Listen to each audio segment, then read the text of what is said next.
episode 5. Welcome to the Live Fit podcast with your host, Glenn Johnson. Today you will learn techniques for permanent weight loss and improved overall health. Yes, this is the Live Fit podcast, episode 5. You can find us on livefitonline.net. Today I have a really big show. I have an interview with a man named Alec Steury. He owns a company called Chakra 17, and the nature of this company is Colonics. He does Colonics. That is his business. It's a really fascinating subject. I know it's going to turn some people off. They think it's gross. They think it's weird. I don't disagree with that. I think it is a little bit weird, but it's purported to have health benefits. So I thought I'd check it out, investigate it, and let you know. I had so many questions for him, a lot of things I wanted to ask him, and you can hear most of those questions on my interview. But before I get to that, I would like to say thank you for those of you that have gone on to iTunes and left me a review. I really, really appreciate the reviews on iTunes because that really helps the ratings of the show. iTunes, like a lot of other things, takes the feedback from the listeners or the viewers and decides how much notice that they're going to give it. They have a new and noteworthy section, and if I get enough 5-star reviews and enough downloads, they will move me up into that category, which means I will get more listeners, and then more people will be enlightened how they can live fit, different ways to live their life fit and healthy. And as you know, one of the things I'm really striving to do is make as many people fit and healthy as possible. I see so many people that are out of shape, overweight, just feeling lousy about themselves and not really liking their body or enjoying life at all because they have so much physical discomfort. If they can find ways to really enjoy life and live a healthy, vital, strong existence, they will enjoy life a lot more. Anyways, I would actually like to send a big shout out to Paul Ruiz. He left me a 5-star review on iTunes. And actually, I know Paul. I remember Paul from several years ago. We used to work in the same building, and he would come visit the fitness center. This is what Paul had to say. I knew Glenn when he was fitness director in a corporate company that he spoke about in podcast number 1.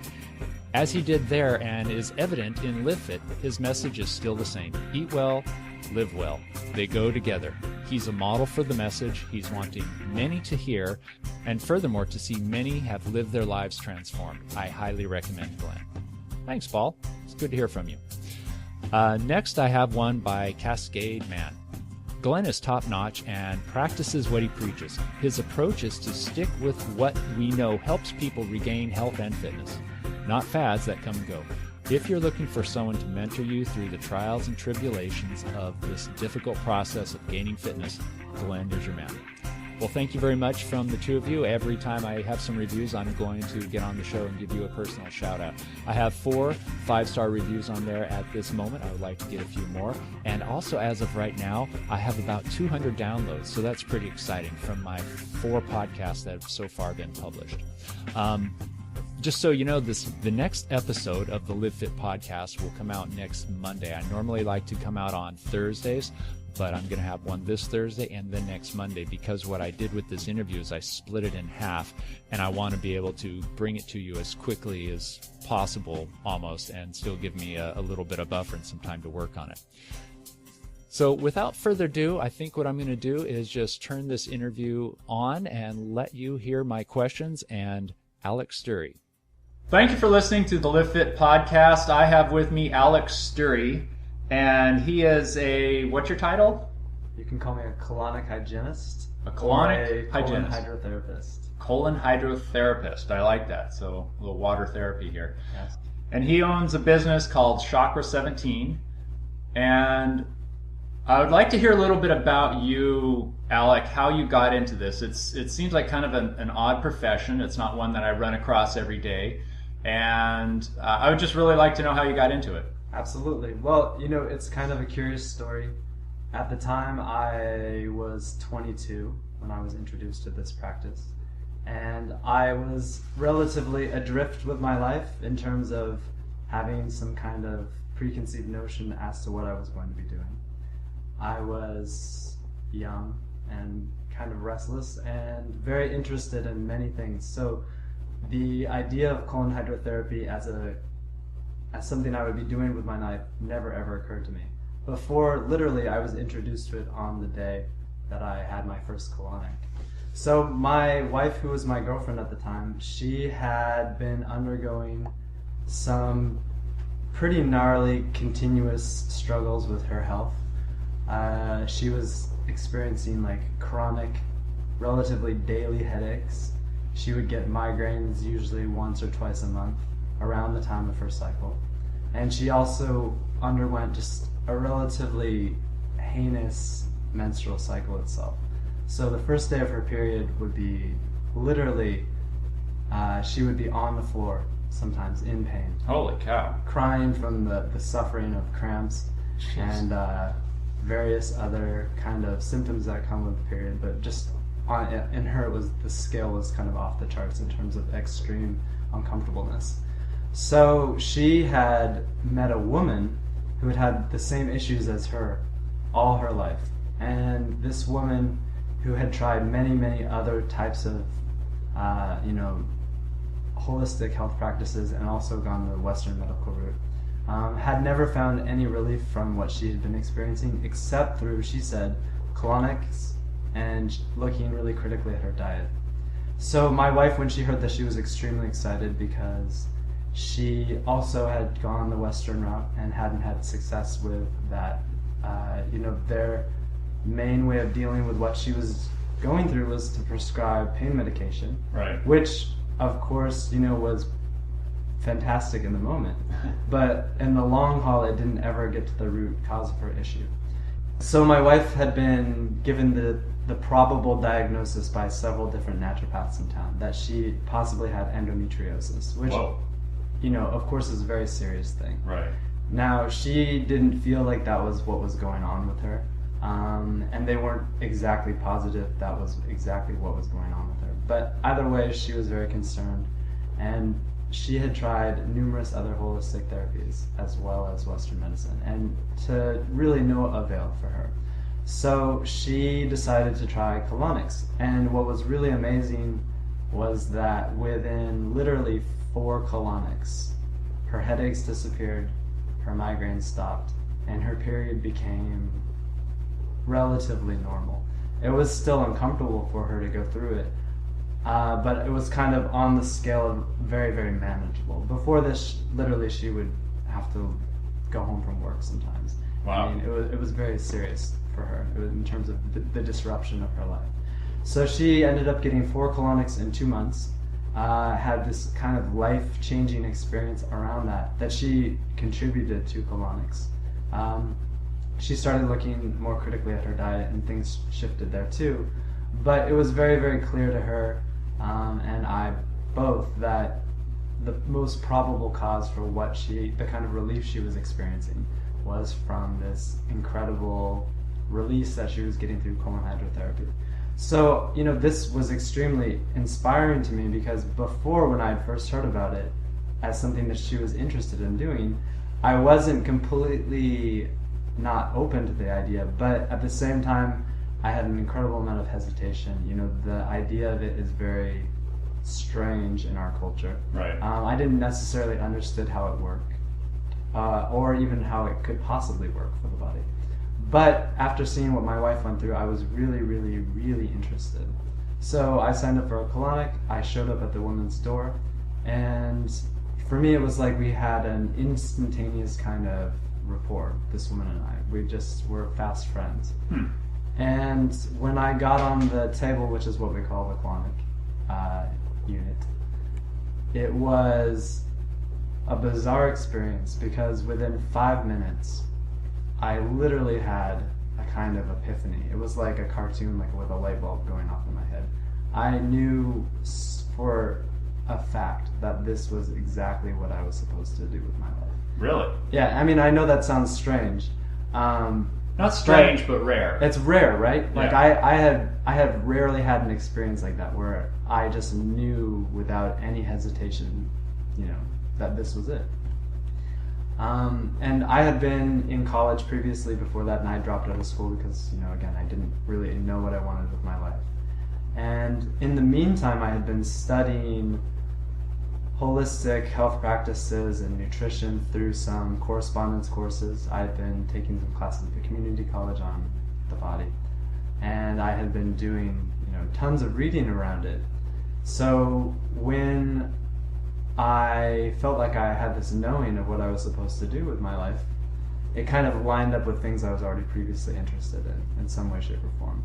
And I told the woman giving me the Colonic that I thought she had the best job in the whole universe. And she started laughing, and I told her I was completely serious and that I wanted to learn how to do what she did.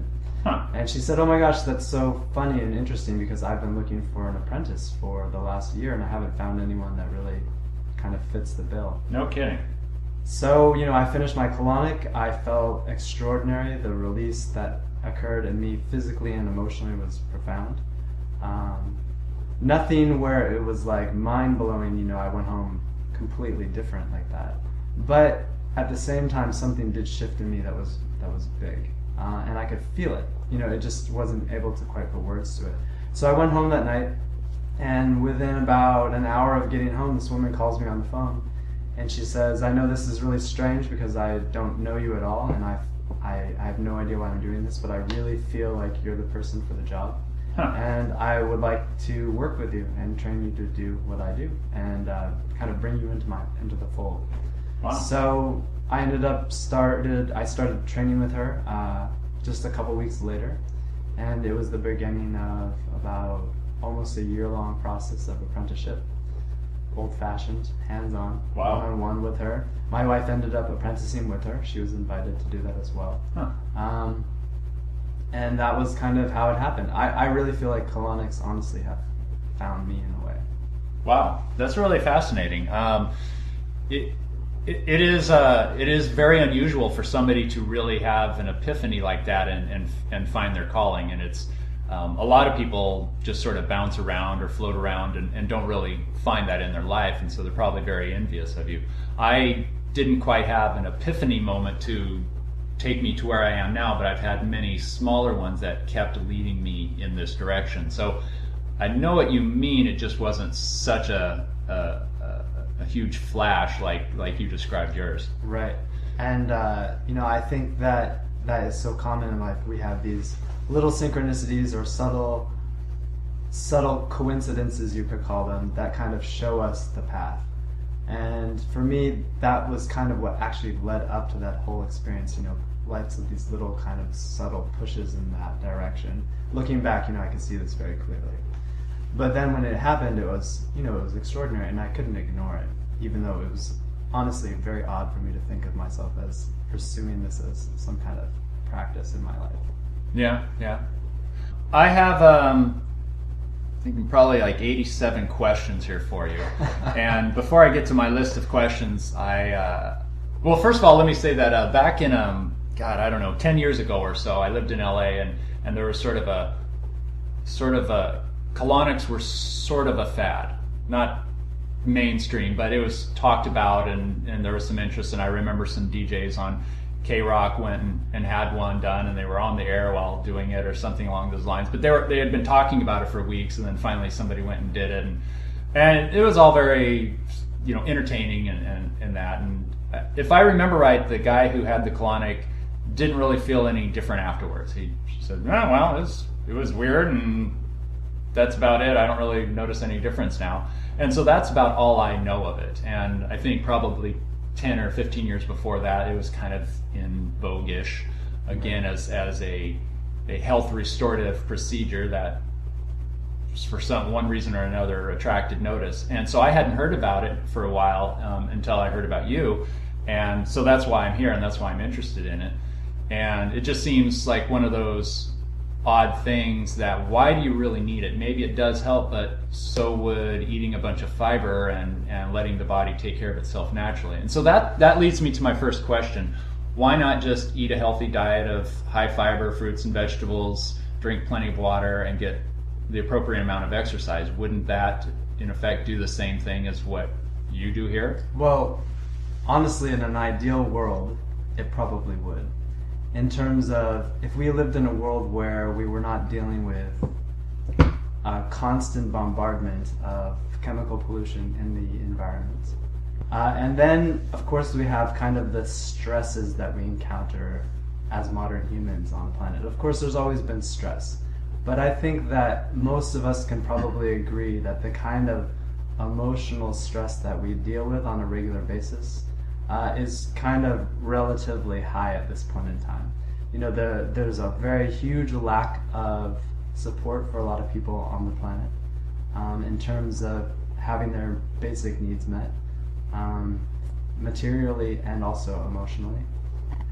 There is an incredible amount of stress that we undergo trying to survive in the modern world, get everything done, manage our families, do our jobs, you know, have time for ourselves to pursue some kind of thing that actually makes us happy and gives us, you know, a feeling like we're being alive.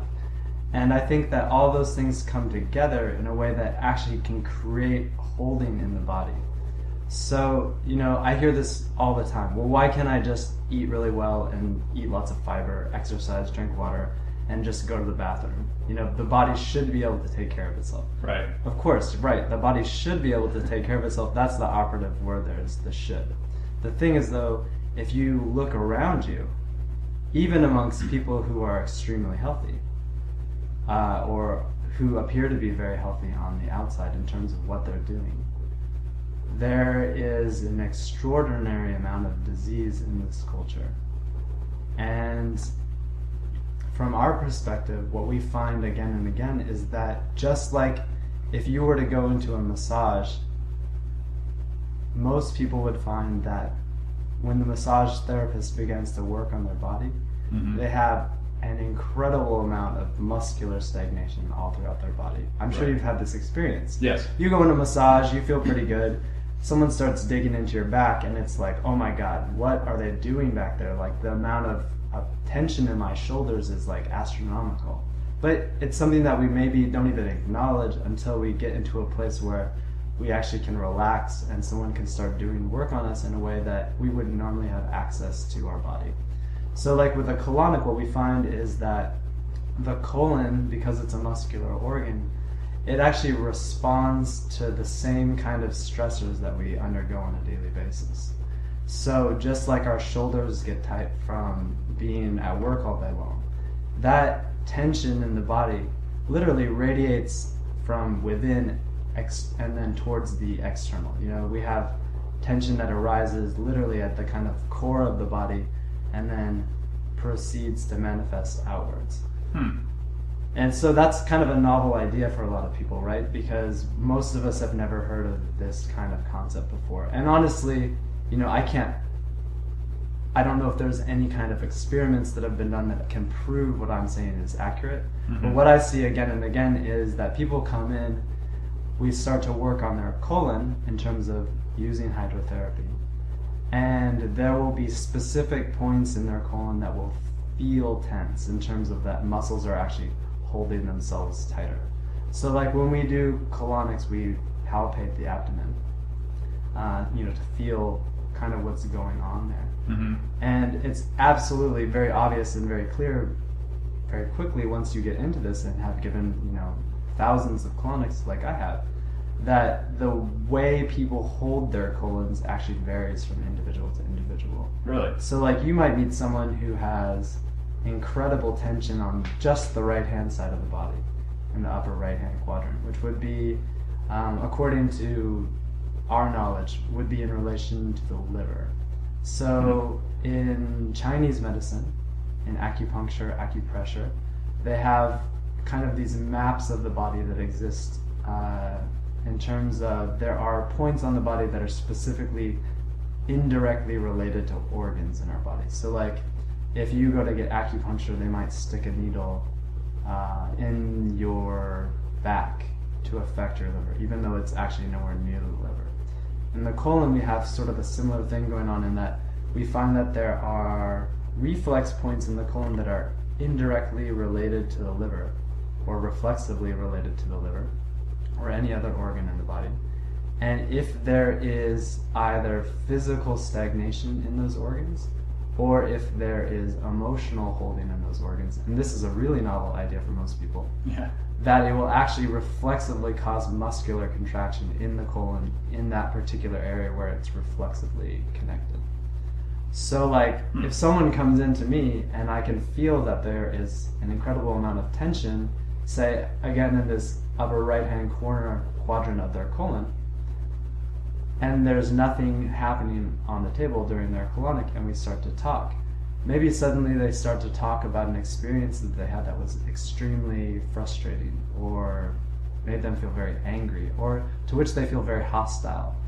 And in Chinese medicine, the liver deals with those emotions. Literally, it's in charge of actually working through those emotions. So what we find is people will start talking about this, and suddenly they have this profound release. You feel the actual physical release in their muscles of their colon, and then you see what comes out of them. So they just need to talk about it. They need to talk about it. They need to work it out of their body. So like what we find again and again is that even if people are eating these spectacular diets, because of kind of, again, the stress, the emotional stress of being alive, we just tend to hold waste in our body.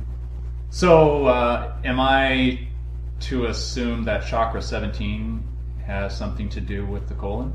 Well, the name chakra 17 is actually, we inherited this name from the previous owner of the business. So the woman who trained me and taught me what I do, she started out in New York in 1997. Her name is Wendy Jones. And she and her teacher, this man, Gil Jacobs, who is actually pretty famous in the world of colonics in New York, they began Chakra 17, and the name comes from, they wanted a clever way of reminding themselves on a regular basis, on a daily basis, that when they're working with a client, they're working with all 7 chakras. So the chakras are energetic centers of the body that correlate to various physical functionings of the body, and also kind of like emotional, spiritual functioning of the body. So literally she stuck chakra 1 and 7 together, and she decided just to call it chakra 17. Honestly, it was a rather tongue-in-cheek kind of joke that they had for themselves, but the name stuck. They became very wildly successful in New York. In 2001, after 9/11, my teacher moved out here because she didn't want to live in Manhattan anymore. And Chakra 17 East remained and stayed in business for quite a while, but she moved out here to the West and started Chakra 17. And we inherited this business from her about 5 years ago after working with her for, quite a few years. And it was at a different location? Would that It's been a few locations in Portland. We've had, started out in Southeast, moved to Northeast Portland, moved back to Southeast Portland where we are now. And so just so, since you can't see this, I'm inside Alec's house in a finished basement. It's really quite lovely. It looks like a day spot, smells nice. There's good music and nice soothing music and wood all over the place and a sauna. And so it doesn't look like a basement at all, so I wanted to explain that. But it's just a regular residential neighborhood, and there's no sign on the front or anything. Do you ever have any issues with neighbors? No, not at all. I mean, before we brought the business to our house, we had to go through the correct channels. So we had to fill out the proper paperwork. We had to talk to our neighbors about what we're going to be doing. And fortunately, all our neighbors are extremely kind and affable. So We are in Portland after all. There's never been any problem with it at all. People actually seem to enjoy the fact that we run this type of business out of our house. I know our clients really appreciate it because they can come to a place that doesn't feel like they're going to have some kind of strange procedure done to them. They feel like they're just kind of coming to hang out. It's a very cozy, warm environment, mixed with kind of the nice, hygienic, safe environment that we need when we're doing something like this. Right. So Alec is going to do the procedure on me later on after we talk, and so I'll have him explain the procedure right before we get in and do that. So I have to admit I'm a little bit nervous, and I'm willing because I'm here and I've volunteered to undergo. But I am a little bit nervous, and it's not something I've ever done before, and I'm not really wild about physicals at the doctor, and it's I'm comfortable with my body, but at the same time, people doing strange things to it is not something I do very often. But I'm willing to do it for the sake of curiosity or journalism, if you if you want to call it that. So let's go through some of the other questions that I had. Now, I mentioned to somebody that I'm doing this, and the first thing they said was, "Oh, I heard that's not good for you because it washes out all the good bacteria in your intestines." What can you say about that? Well, I'd say that is the most common thing I hear about colonics in terms of them being destructive or degrading to the body.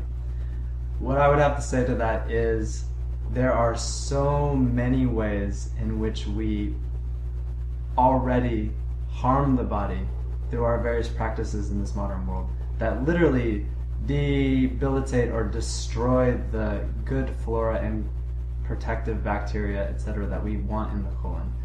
That the idea that a colonic is going to be somehow this giant boogeyman that's going to destroy things and make things worse than they already are is kind of, in my mind, very, very ludicrous. Of course, when we give a colonic, we are going to be washing out some of the bacteria, the good bacteria that we want in the large intestine. But the thing about these bacteria is that the majority of them are actually cultured in meat, and by that I mean they colonize the mucosa lining of the large intestine. So the large intestine is constantly secreting mucus. It's what it does. Mm-hmm. The bacteria that we have in our body literally embed themselves into that mucus lining of the colon. As the waste moves through the body, these bacteria are, and I think we talked about this the other day on the phone shortly, mm-hmm. The bacteria literally, you could almost imagine them like shellfish on rocks on the side of the ocean. As the ocean's washing over them, they're kind of filtering out the last particulates of nutrition. And that's the same thing that's happening in the colon. The colon's primary purpose is to evacuate the waste product from the body. So as that's happening, what happens is the large intestine is the channel for the waste that's coming through the small intestine. The small intestine is all about digestion. Anything in the small intestine is working for the digestive purposes of our body. As that waste is pushed through the small intestine, once it's done being processed, it comes into the colon and what is called chyme, which is basically like a smoothie-like substance. It's like a mush of food and water, essentially, and digestive juices. Right. This waste is then passed through the colon. The muscular walls of the colon contract around the waste, and in that sense, we have literally the muscles actually like bind with that waste in a way. They're compressing it, squeezing it. That's how the waste is moving through the colon. But at the same time, you've got these very alive mucus lining of the colon that's alive with bacteria. That's then filtering the water as it comes through. They're grabbing anything that's remaining in terms of nutrition, anything, the last little teeny bits, minerals, etc. So when we have a bowel movement after that, literally what's happening is we're excreting things that the body doesn't need anymore. When we do a colonic, all we're doing is we're evacuating what's already going to be coming out anyways, or what should be coming out but isn't coming out. Now, that's really important to remember, because one of the things that happens when waste doesn't come out of the body is that it starts to break down. The body is filled with a variety of microorganisms, and they all have very specific roles and functions. Some of the microbes in our body that should be kind of in smaller quantity in a really healthy individual. If that person is impacted, if they have chronic constipation and stagnation in their digestive system, what happens is the waste that's not coming out of the body literally begins to decay inside the body. Mm-hmm. And this isn't something that's this is not like something that's novel. This is just literally what happens when you have something sitting around for a long period of time. It's just like food sitting on the shelf. After a while, it starts to break down, because that's what happens in the world.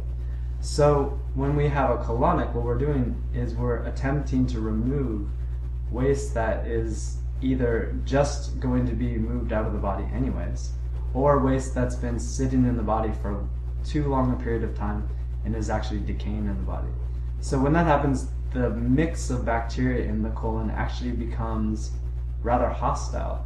it starts to move more towards the destructive end of the spectrum in terms of we have a lot of bacteria and other microbes that are working to break down the feces in our colon that's not coming out.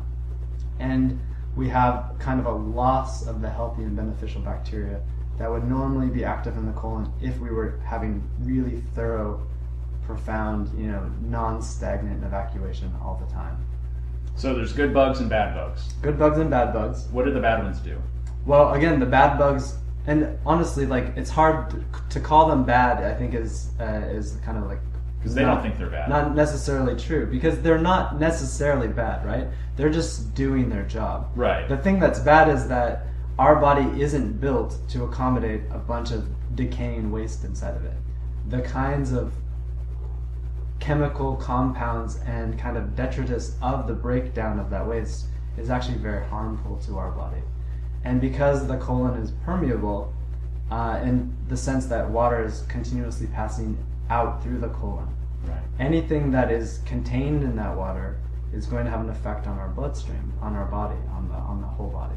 So if you have waste that is continuously breaking down in the body in a way that is not natural, or doesn't kind of fall in accordance with the highest kind of way of life that we can have as a human being, you are going to find that the internal environment of the colon becomes very hostile to life, because we again are dealing with decay on a constant basis. Hostile to our life? Hostile to our life in the sense that our bodies aren't, again, built to accommodate a bunch of decaying fecal material. It's like the difference between a compost pile that is properly made. When you have compost, you hopefully, if you don't want stinky, disgusting, rotten smelling compost, you have to have the correct mix of bacteria living in an aerobic environment, meaning they're getting oxygen. Mm-hmm. It has to be layered properly so that things are breaking down fast enough that they're not going to go through an anaerobic process of decay, which is what happens when we get really stinky, disgusting compost. Right. So this is something that we see, really all throughout nature. You could see examples of this. When things aren't working properly, as they should be, you are going to find the system begins to break down. You could see this in a river. If the river becomes stagnant because of a dam and it's silted, or if there are, say, chemical pollutants coming into the river that are changing the balance of the water, you're going to see a breakdown of the healthy system of the water. Same thing happens in the colon. Okay. Now, I mentioned bacteria, and you were mentioning organisms. I've heard a lot of talk about yeast and Candida in particular. Does Candida live in the intestines? Is that correct? Absolutely. Okay, can you tell me about it and if there's an effect here with the colonic? Right. So Candida is an organism that is a yeast organism. It's also very similar to a fungus in the sense that it literally roots itself into our body, and it actually sends out these kind of like mycelia-like roots to colonize the intestinal tract. In a normal, healthy person, we're going to see a small amount of Candida present. It's always present. You can't get rid of it. It's an organism that has been here for a very long time, and everyone has it on the whole planet. The problem is that if we are eating a diet that is conducive to its proliferation, or if we have a lot of undigested carbohydrates coming through our intestinal tract, the Candida is going to start digesting those undigested sugars. That's what they do. Again, every organism in our body has kind of a specific role. If the environment of the colon becomes more amenable to their growth and proliferation, that's going to happen. But one of the things that happens when they become kind of a larger population than we'd want is that we start to see a lot of problems with digestion, because the digestive balance is kind of thrown off. The human organism is very delicate in terms of the intestines and the digestive system all working correctly. There's a really great movie called Food Incorporated. I don't know if you've seen it. Yes, I have. So in that movie, they have a cow that's been fed grains all its life. Right. Something that's absolutely unnatural to the way cows eat.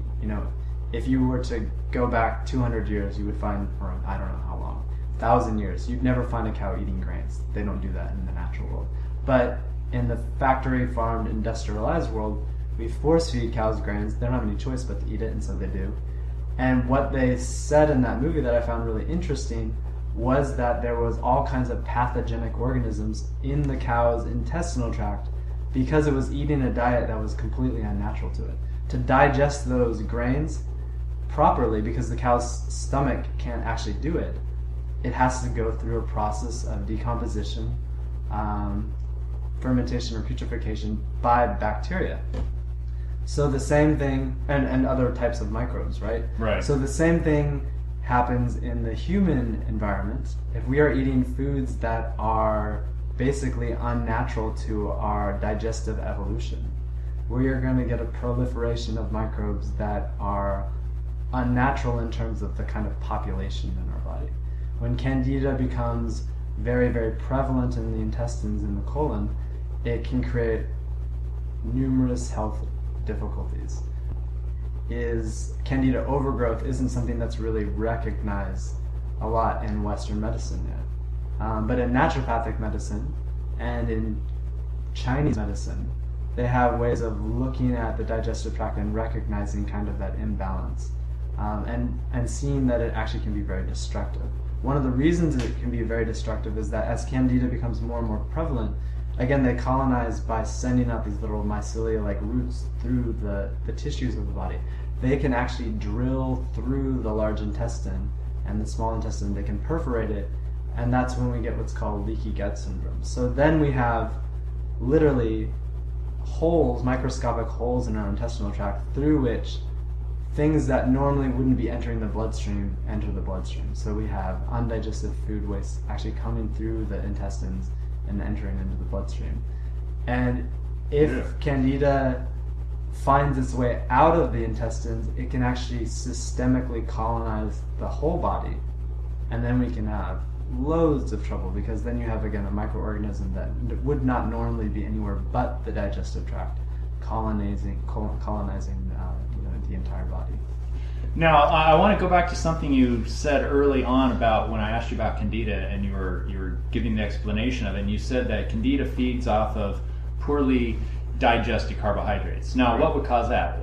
Somebody not chewing properly, just gulping their food down too quick, just eating too many carbohydrates, or any idea? There could be so many reasons why carbohydrates wouldn't be digesting properly. One big reason that carbohydrates don't digest properly is that a lot of people have very weak digestive tracts today. And by that I mean that we have been eating in a way for so long that doesn't support proper digestion, that the digestive processes literally don't work as well as they should be. So when that happens, if, say, we're not producing enough enzymes to digest our food. Enzymes are little proteins that break down, and there's lots of different functions of enzymes in the body, but digestive enzymes specifically are created by the pancreas. They're activated in the stomach, and then they work they work on the first stage of digestion, and they are working to digest those carbohydrates, proteins, etc., fats, etc.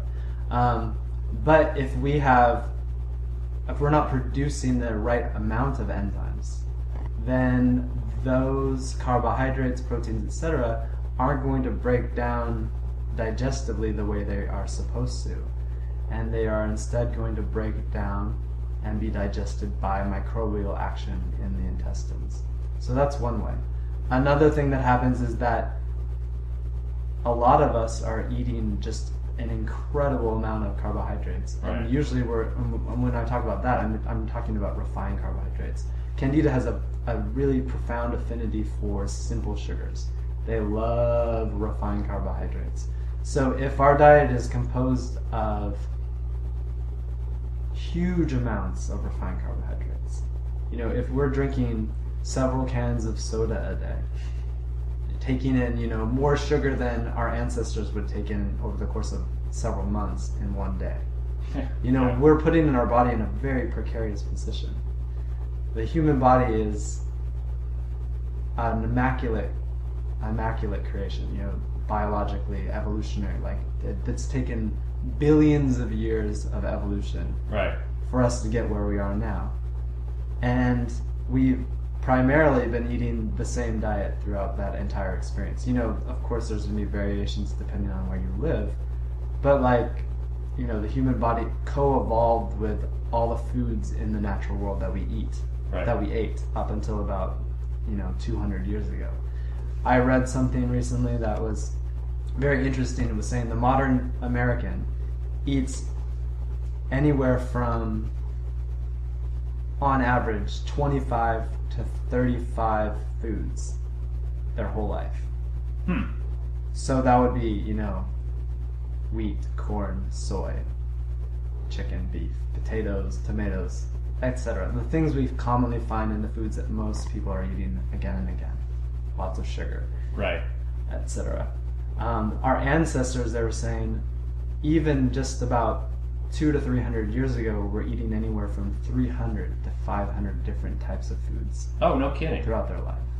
So, the diversity of foodstuffs that we ate was astronomical compared to what we're eating now. And if the majority of the food we're eating is simple carbohydrates in the form of breads, pastas, sugar from sugary drinks and snacks, etc., we are going to be feeding these microorganisms that live on those foods. We can overwhelm the digestive system. This isn't something that a lot of people think about. Most of us think, we put food in our mouth and then it comes back out and it's all perfect. But if that was true, we wouldn't see the enormous incidence of digestive disturbance that we see in our culture. We wouldn't see the insane amounts of cancer that we see in our culture. We wouldn't see all these health issues that revolve around proper digestion and elimination. It's bizarre because so often in this culture, again, we just think what we do is just, what we're doing is just somehow taking care of itself. That would be nice, right? We would like that. Yeah. But it's absolutely apparent to me and to so many people who kind of have the eyes to see that something obviously is not right about the way we are eating. And that, of course, then shows up in the way our bodies are working. This is a pretty good place to stop. I wanted to cut the show in half because it was getting long. We're already at 42 minutes, and I don't want these podcasts to be too long. I'm trying to stick to a half an hour, but if the content is really sweet, I want to keep it on there. I don't want to be limited to a half an hour, nor do I want to have to force a half an hour if the content doesn't call for it.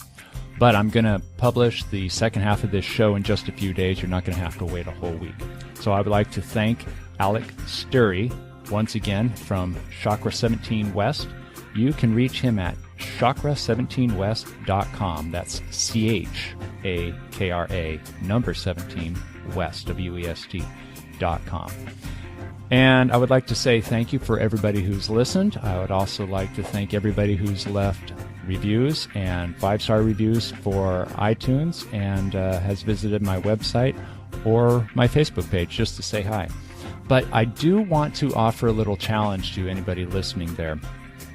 Can you tell me, if it matters, immediately before, let's say the 2 days before going into a colonic, what you eat? Can you eat anything you want? Should you go out and eat burgers and really get your fill of it and then let Alec flush it all out of you as a kind of a weight loss technique? Or should you eat nothing? Should you fast or what? So go ahead and leave those answers for me in the comments for the show notes. And I will see you back here again in a few days. Have a good one.